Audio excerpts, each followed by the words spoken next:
அஸ்ஸலாமு அலைக்கும் வரஹ்மத்துல்லாஹி வபரகாத்து.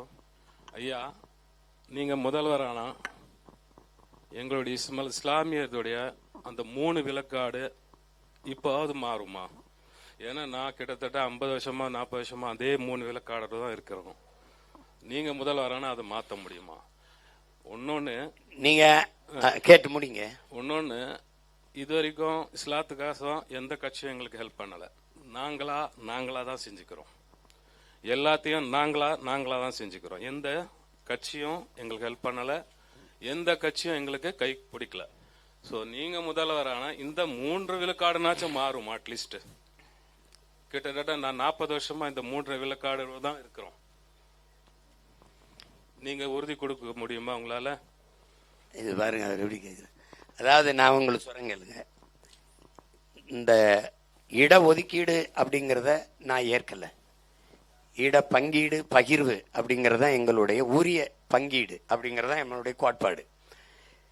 இதில் ஒட்டுமொத்தமாக இஸ்லாமிய குடிகளை நம்ம எண்ணிடுவோம். ஐயா கேளுங்க, சமூக நீதிங்கிறது நம்முடைய கோட்பாடு. நீங்கள் ஒரு நல்ல விளங்கணும். எடுத்து கொடுக்காதீர்கள், எண்ணி கொடுத்து விடுங்கள். அள்ளி கொடுக்காதீர்கள், அளந்து கொடுத்து விடுங்கள். எங்களுடைய வலிமை என்ன, எங்களுடைய எண்ணிக்கை என்ன?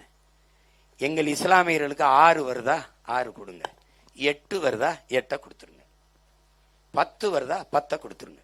உங்களுக்கு விளங்குதா? அந்த இதுதான் சரியான பகிர்வா இருக்கும், மன நிறைவா இருக்கும். எளிய உதாரணம், 10 பேர் குடியிருக்கிற வீட்டுக்கு 100 பேர் சாப்பாடை நீங்க அனுப்பாதீர்கள். 100 பேர் குடியிருக்கிற வீட்டுக்கு 10 பேர் சாப்பாடை அனுப்பாதீர்கள். இது நீதி இல்லாது அநீதியாக மாறிவிடுகிறது. அதனால எல்லா குடிகளின் எண்ணிக்கையும் எண்ணுங்க. எண்ணி அவரவர் எண்ணிக்கைக்கு ஏற்ப உரிய இட பகிர்வை கொடுத்துருங்க. அப்படி கொடுக்கும்போது நீங்க கேட்குற இந்த 3 விழுக்காடு 3.5 3.5 தானே, அந்த 3.5 கொடுத்துட்டேன்னு தான் மொத்த வாக்கையும் வாங்கிட்டு போயிட்டாப்ல. உங்களுக்கு புரியுதா? உங்களுக்கு அந்த இதை உறுதியாக மாற்றுவோம். உரிய இடத்தை அது 6 7 8 இஸ்லாமிய மக்களுக்கு கொடுப்போம். அது இஸ்லாமிய மக்களுக்குன்னு கொடுக்கறது இல்லை, என் இன சொந்தங்களுக்கு உரிய பகிர்வை நான் பெற்றுக் கொடுப்பது. அதற்காகவே உங்க மகன் அதிகாரத்துக்கு வரேன்னு நீங்க நினைச்சுக்கிறீங்க, அவ்வளவுதானே. அது எல்லாருக்குமானது தெரியும். அண்ணனுக்கு நாங்க பல முறை அதையே வலியுறுத்தி வரோம். அது உறுதியா நம்ம செய்வோம். நீங்க நம்பிக்கையோடு இருங்க. அண்ணே, என்னுடைய ஒரே ஒரு கேள்வி நீண்ட காலமா நான் கேட்கணும்னு இருக்கேன். என் மக்கள் சார்பாக நாம் தமிழ் கட்சி ஆட்சிக்கு வந்த பிறகு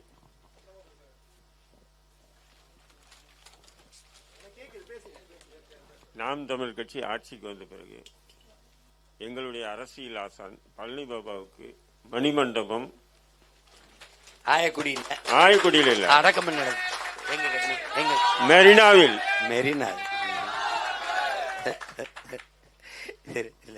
இல்ல. அதை அண்ணன் அப்படி சொல்றதுக்கு நான் மறுக்கிறேன்னு நினைக்காதீங்க.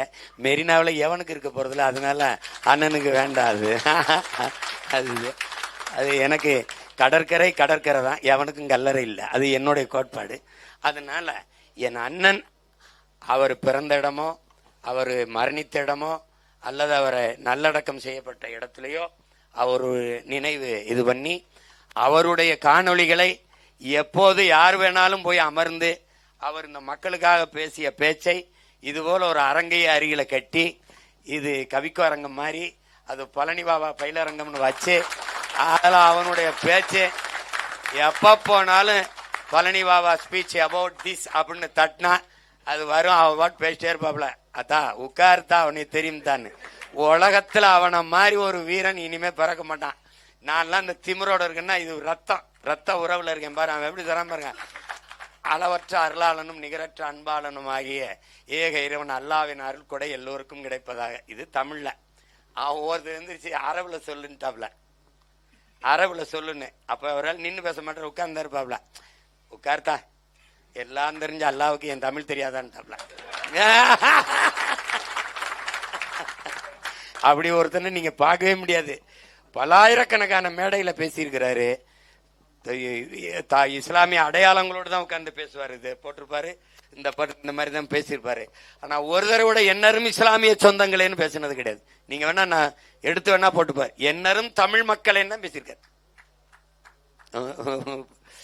அவ வார்த்தையை நீங்க எல்லாம் தெரிஞ்சுக்கணும். ஒண்ணுதான் அவரு அத என்ன சொல்றாருங்க, என்னரும் மக்களே நீங்கள் இங்க பாருங்க எப்படி சொல்றாருங்க, இன உணர்வு கொள்ளாதீர்கள், இன உணர்வு கொள்ளாதீர்கள், வெறி கொள்ளுங்கள்ங்கிறதுல காரணம் சொல்றாரு பாருங்க. இன வெறி கொள்ளுங்கள், இல்லை என்றால் நீங்கள் ஆளப்படுவீர்கள், ஒருபோதும் ஆள மாட்டீர்கள்ங்கிறதுல. நீங்க சாதி மதங்களாக பிளந்து பிரிந்து நின்றீர்கள் என்றால் தனிமைப்படுத்தப்படுவீர்கள், அச்சுறுத்தப்படுவீர்கள். மொழி இனமாக இணைந்து நின்றீர்கள் என்றால் வலிமை பெறுவீர்கள், பாதுகாப்பாக வாழ்வீர்கள். இதை விட ஒருத்தன் தத்துவம் தமிழ் சமூகத்துக்கு எவனும் சொல்ல முடியாது. இப்ப நாம செய்ய வேண்டியது, நான் மார்க்கத்தால் இஸ்லாம், மொழியால் இனத்தால் தமிழன் நான் அப்படின்னு உணர்வு பெற்றுட்டோம்னா நம்மளை எவனும் வீழ்த்த முடியாது. அந்த அச்சம்தான் நம்மளை பிரச்சனைக்குரியவனா ஆக்கிக்கிட்டே இருக்கு. நம்மளுக்கு நாமளே நம்ம என்ன பண்றோம், இதுதான் பாதுகாப்பா இருக்குமோ, இதுக்கு போட்டா பாதுகாப்பா இருக்குமோ, இதுக்கு போட்டா பாதுகாப்பா இருக்கும்னு நினைச்சுக்கிட்டு இருக்கோம். பிஜேபி எதிர்ப்போம், திமுக வச்சு எதிர்க்க முடியாது. புரியுதா? அவன் இந்த கத்தி நான் குத்துனா ஒரு மாதிரி இருக்கு, நீ வெட்டுன்றான். அவன் அப்படியா இல்லை, அந்த மாதிரி அவன் நம்ப முடியாது.